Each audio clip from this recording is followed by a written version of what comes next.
All right. Go for it. Okay. You're way over. Okay. Let me closer. Stop. Okay.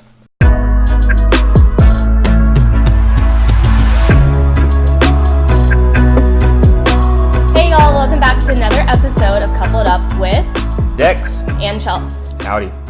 So we are coming to you guys with another episode. In this episode, we're talking about the 5 things we've learned so far throughout this whole wedding process. Lord Jesus. So the number one thing, or not number one, but the first thing we have on our list is start the process early. That's everything. So, or the big stuff, sorry, not everything, the big stuff. So photographer, videographer, if we're going to have one, DJ or band, venue, of course. So obviously we're getting married on New Year's Eve. It's a very popular date to have events in general, and maybe it's not just weddings. Not for weddings per se, but yeah, for everything. Well, in Fredericksburg, there's 2 other weddings that are going on New Year's Eve.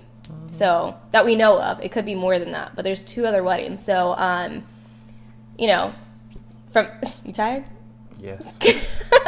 So, with everything, just start the process early because you never know if the person that you really want to have for your photographer or whatever it is could already be booked. I was actually in Fredericksburg with my parents on yesterday, and we went to H-E-B Bloom's, and we found out that she's booked because there's 2 other weddings going on, and they had already went over to her. So we have something else in the works to figure that out, but I'm not too worried about.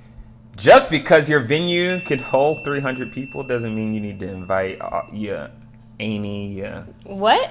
Pookie, all those extra random people who are around. Yeah, so, I mean, one of the hardest things for us is making a list of who we're inviting to the wedding. I have 200 people I want to invite before we even get to her list, and, yeah, those folks, I can't invite everybody because, it's expensive. I didn't realize so how, expensive. We're throwing a party for other people to come and enjoy. I'm going to enjoy myself. I don't even care. I'm going to enjoy myself. But, I mean, so it's just being reasonable and sensible about who you're inviting to the wedding. And so I'm still working through it and on it. But just because you were friends with them at one point in time in high school or even college does not mean that they need to be there. And I know it's hard in this day and age with social media. But it depends on to what extent you were friends and are friends. I'm just saying just because. Yeah, sure. Like, there was people that I was really close with in college and high school and all that. But some of them aren't getting invited to the wedding because when was the last time I talked to them? We're grown. I've been out of college now for almost 4 years. You've been out for about 5 years or so. And so it's all that time has gone by. How often have I actually talked to you? And it goes both ways. I'm not saying it's them. It's both of us. So, it's just one of those things that you got to figure out. And like I was saying, I know it's hard with this day and age with social media. And, as soon as our wedding ends and people start posting on social media, or even during, and days later we're posting on it and stuff, and it's like, you're going to get those texts, those DMs, whatever, like, dang, where was my invite? Or maybe not even that. People are just going to be talking behind your back to the other friends who were at the wedding. It's like, dang, I didn't get an invite? It's real. I mean, I had a friend recently got married and I didn't get an invite. Or we used to be friends. See, that's what I'm saying. But I know the extent to which that friendship actually is a real thing. So, yeah, because it costs money. So every single person is a cost. And it really comes into effect when you're thinking about the catering and alcohol. We plan to have catering and food, and we plan to have the alcohol at our wedding. It's a given. So all those people, they have a price in their head. I'm sorry. So just got to think about those things for sure. Sorry, we still love you. Just, I don't know. You're so awkward. Anyway. Okay, the third thing is utilize your resources. So we were in Fredericksburg with our parents probably about a month ago or so now, and you actually ran into someone there. You want to talk about that? Oh, I sure did. Yeah. So we were at a winery with our parents, and then I look over, and there's one of my coworkers who, her her office is right near my coworker. One of my coworkers. This is like crazy.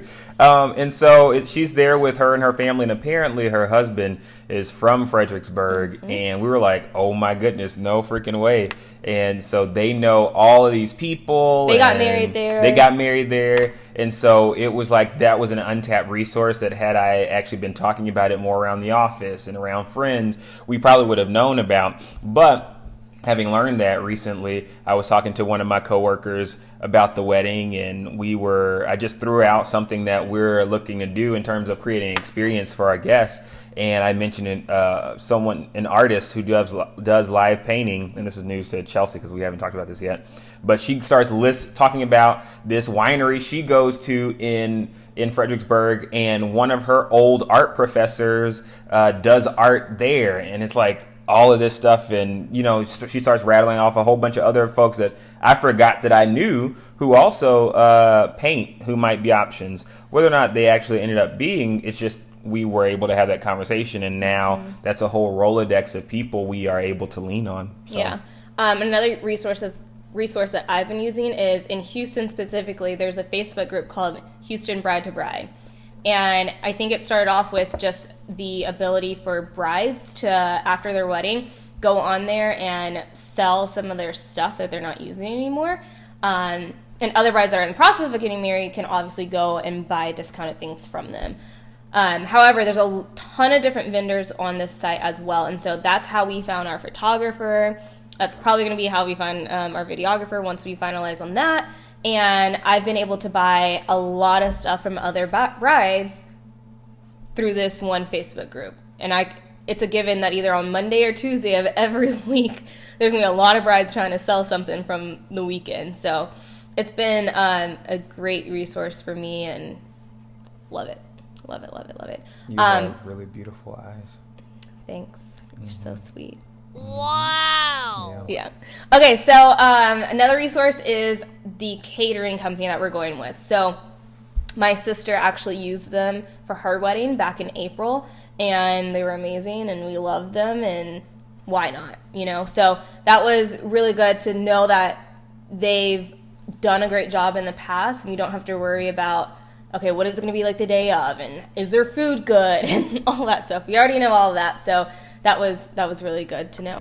So we were looking for Airbnbs because Fredericksburg is known for Airbnbs, like there just are. And so we were going through the process of obviously going to Airbnb.com, HomeAway, all those different places to figure things out specifically for our families. And your dad had to connect through. He was just randomly talking about us getting married with some coworkers of his from where they used to live, and the coworker said, one of our other coworkers has a property out there, and he has some stuff. You might want to talk to him. Reach out to this guy. And apparently this guy had a couple of properties rental properties in Fredericksburg, and so he started calling. We ended up finding a potential place for a rehearsal dinner through him, and he had all these other names of folks we could reach out to. And even if we don't go with all these connects that we're talking about, that doesn't mean, or even though we know about them, that doesn't mean you have to use them. But it's just great to have those options there, and give yourself some leeway in figuring out which way you want to go.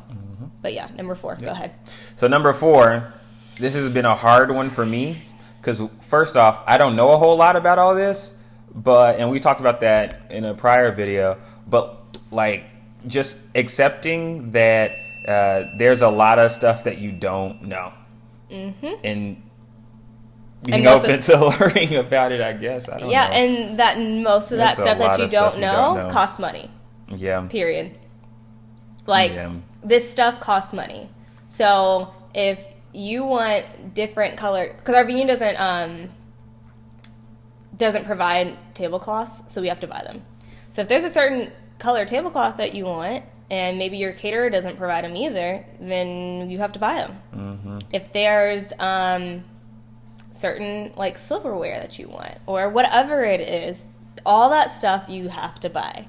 So, and there's little things that come up as well. And it's just the little stuff.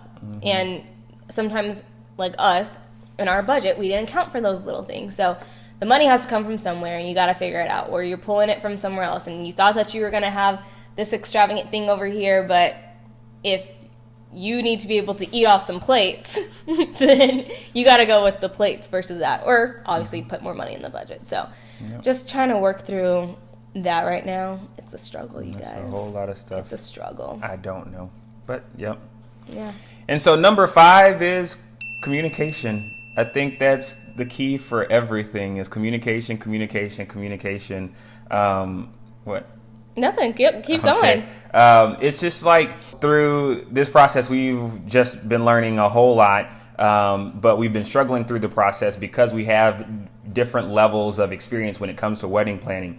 I saw a story the other day, Friday, that the average cost of a wedding in America is $32,000. What? And that's too expensive an investment to just be kind of going at willy-nilly. And if you both don't have a clear idea and picture of what you each want and then collectively what makes sense for you, this is going to be a miserable process. And we've been kind of waddling through that, but communication is like everything. Yeah. Communicate your needs to each other. And if you have questions, ask them. Anyways. So passive aggressive, but yeah. No, it's all good. It's all good. But yeah, so that's it for this one. We got some other things planned and a lot of more wedding stuff through the process. We're going to be doing a lot of DIY type things. So I'm excited about that and figuring all that stuff out. I'm trying to get as much done early as possible because I don't want December to get here and us still have 15 million things to make / do. So. Yep. Cool. Well, thanks for watching this episode. I hope you enjoyed it. Yes. You want to say? Make sure to press that subscribe button, hit that notification bell, and come back next week. All right. Later. Thanks, guys. Bye. Deuces.